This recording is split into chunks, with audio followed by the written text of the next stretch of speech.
Welcome to the Tech Egg. Don't get scrambled. Enjoy the video. You start by signing into your Microsoft account and confirming the primary email. This allows Xbox services to apply settings to you. Once signed in, verify your account age because child accounts block online play by default, and you'll need parent consent to change that.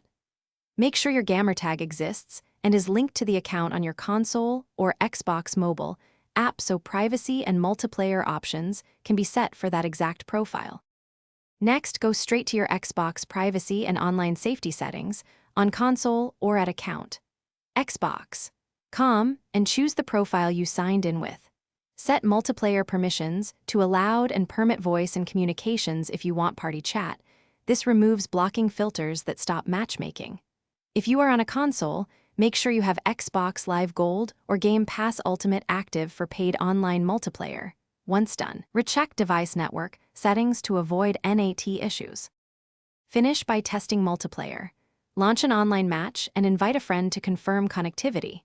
If matchmaking fails, verify your NAT type in network settings, open or moderate works best, and enable UPnP or port forwarding on your router if it's strict. Also run the Xbox network diagnostics from settings to spot blocked services.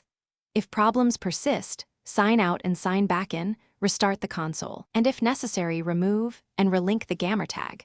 This often resolves lingering permission sync errors. Thanks for watching. Consider subscribing if I helped unscramble your problems.